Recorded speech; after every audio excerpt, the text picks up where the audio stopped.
Hello and welcome back to my vlog. Essays on the Constitution of the United States, Part 6.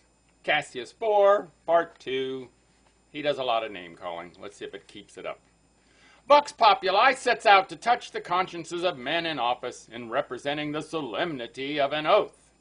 It seems almost impossible that any one should be so stupidly blinded to every dictate of reason and common sense as to start such things as have been mentioned by Vox Populi to deter men from using their influence to effect the adoption of the new plan of government.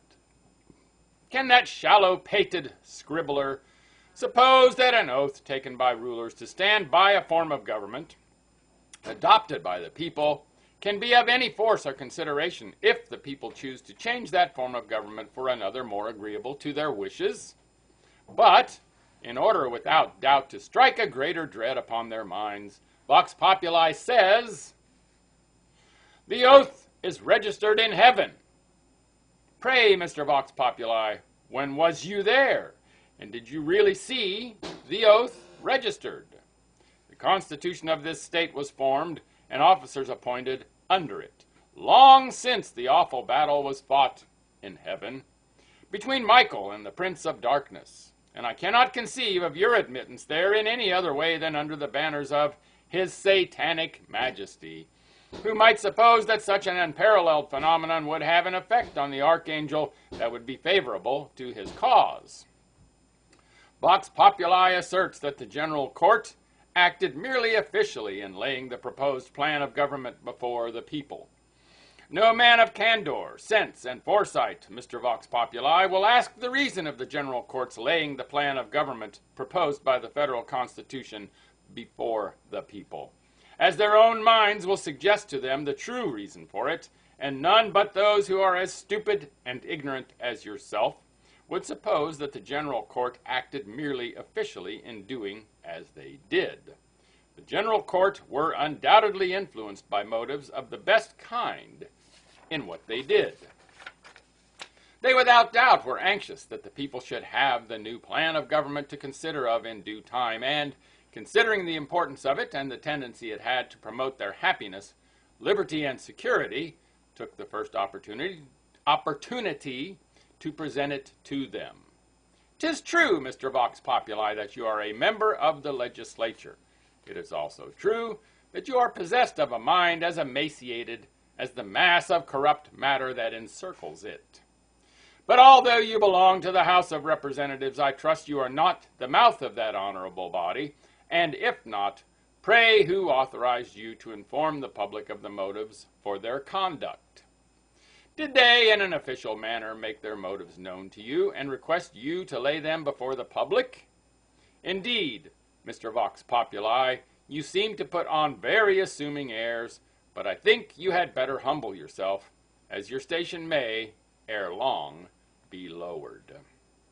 A writer, under the signature of Examiner, has several times pointed out the fallacy of the writings of Vox Populi, and requested that ghost-like scribbler to lay a form of government before the public in lieu of that which he has taken upon him to condemn, and has informed him that if he does not and still continues scribbling, his modesty will be called in question.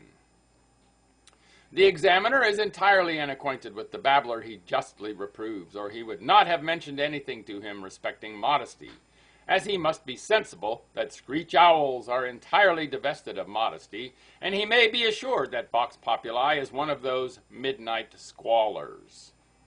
Inhabitants of Massachusetts, be constantly on the watch. It requires almost the eyes of an Argus to penetrate into all the schemes of those designing wretches who are waiting to see you reject the federal system of government and involve yourselves in all the horrors of anarchy, then to riot with pleasure on your miseries. Disappoint their expectations. Adopt the proposed plan of federal government. It will secure to you every blessing which a free and enlightened people can expect to enjoy.